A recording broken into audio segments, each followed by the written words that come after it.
நேர்களே, தற்போது ஒரு முக்கிய செய்தியை பார்த்து கொண்டிருக்கிறோம். தொடர்ந்து உயர்ந்து வரும் மக்கள் தொகையால் இந்தியாவில் தற்போது உள்ள மக்கள் தொகையின் அளவு 146 கோடியே 26,30,806. இந்த நொடியில் இதுதான் இந்தியாவின் மக்கள் தொகை. இது வேர்ல்டோமீட்டர் மற்றும் யூனிசெஃப் நிறுவனம் ஆகியவை கொடுத்த தகவல்களின் அடிப்படையில் இந்த பிரத்யேக செய்தியை நாம் கொடுத்துக் கொண்டிருக்கிறோம்.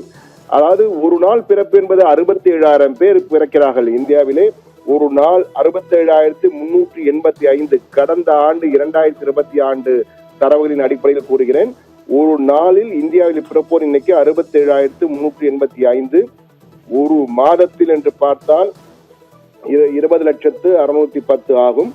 ஒரு ஆண்டு என்றால் கிட்டத்தட்ட 2.5 கோடி பேர் பிறக்கிறார்கள். இது பிறப்பு. இறப்பு என்றால் 26,000 பேர் இருக்கிறார்கள். எனவே இந்த மக்கள் தொகை, உயர்கின்ற மக்கள் தொகை எப்படி இருக்கிறது, பலமாக இருக்குமா பலவீனமாக இருப்பது குறித்து பார்ப்பதற்கு முன்னால் ஒரு சிறப்பு வரைகளை நாம் பார்க்க இருக்கிறோம். அதிலே ஒரு நாளைக்கு எவ்வளவு பேர் உலகில் ஒவ்வொரு நாடுகளிலும் பிறக்கிறார்கள் என்பது குறித்த சிறப்பு வரைகளை, அந்த சிறப்பு வரைகளை தற்போது பார்ப்போம். முதலில் லக்சம்பர்க் என்ற நாடில் தான் 18 பேர் பிறக்கிறார்கள். பூட்டானில் ஒரு நாளைக்கு 26 பேர். எஸ்டோனியா 35 பேர். கத்தாரில் 65 பேர். ஜமைக்காவில் 88 பேர் பிறக்கிறார்கள். சிங்கப்பூரிலே ஒரு நாளைக்கு 116 பிறப்புகள், தினசரி பிறப்பு. நியூசிலாந்திலே 175. அதற்கு அடுத்ததாக பார்த்தீர்கள் சுவிட்சர்லாந்திலே 235.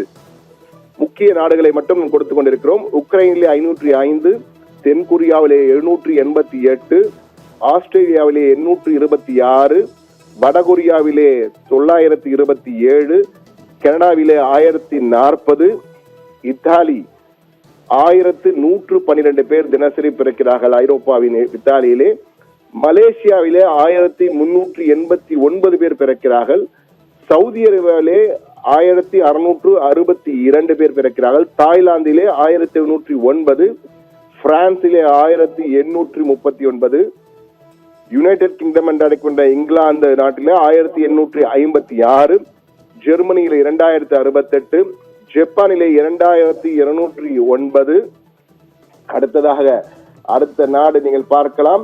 தென்னாப்பிரிக்கா 3125, ஈரான் 3136, ஈராக் 3331, ரஷ்யாவிலே 3768, அதன் பின் எகிப்து 6710, பங்களாதேஷ் என்ற வங்காளதேச 8185, 9வது இடம். அதற்கு 8வது இடம் தினசரி பிறப்பிலே யாருக்கு என்றால் அமெரிக்கா 10,261 பேர் ஒரு நாளைக்கு பிறக்கிறார் அமெரிக்காவிலே. அடுத்ததாக நீங்கள் பார்த்தீர்கள் என்றால் இந்தோனேஷியா 5வது இடத்தில் இருக்கிறது, 12,148. அதற்கு அடுத்தபடியாக உயர்ந்து கொண்டே போகிறது பாகிஸ்தான் 17,738, 4வது இடம் பாகிஸ்தானுக்கு. அதற்கு அடுத்தபடியாக நீங்கள் பார்த்தீர்கள் எந்த நாடு என்பது நைஜீரியா. நைஜீரியாவில் தான் 3வது இடம் 22,216. அதற்கு அடுத்தபடியாக வரப்போவது அனைவரும் அறிந்த நாடுதான் சீனா 29,205 தினசரி பிறப்பு. நம்பர் 1 இடம் மக்கள் தொகையில் வல்லரசாக இருப்பது இந்தியா தான். பாருங்கள் எவ்வளவு பெரிய அந்த டவர் உயர்ந்து கொண்டே போகிறது. ஒரு நாளைக்கு இந்தியாவிலே 63,169 பேர் பிறக்கிறார்கள். கடந்த ஆண்டு 2024 ஆண்டு நிலவரப்படி ஒரு நாளைக்கு இந்தியாவின் பிறப்பு என்பது 63,169. ஆனால் இறப்பும் 26,800 பேர்.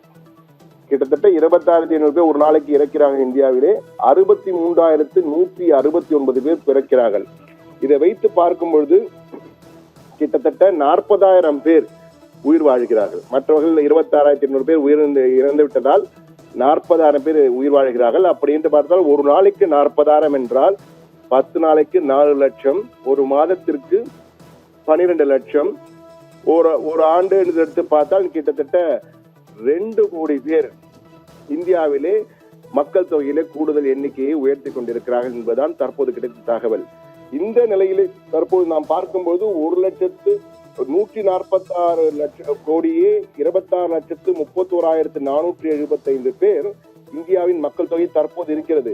ஆனால் இதே வேகத்தில் போனால் 150 கோடியை நாம் இன்னும் 3 ஆண்டுகளில் எட்டி விடுவோம் என்பதுதான் தற்போது வரும் கணக்கு. இந்தியா அசைக்க முடியாத இடத்திலே மக்கள் தொகையிலே இருக்கிறது. ஆனால் இந்த மக்கள் தொகையில் இந்த அசைக்க முடியாத இடத்தில் இந்தியா இருப்பதால் இந்தியாவுக்கு பலமா இல்லையா என்றால், லக்சம்பர்கிலே அதாவது ஐரோப்பாவிலே பிரான்ஸ், பெல்ஜியம், ஜெர்மனி ஆகிய நாடுகளில் உள்ள சிறிய நாடு, அங்கு 18 பேர் தான் பிறக்கிறார்கள். ஆனால் இந்தியாவிலே 63,169 பேர்.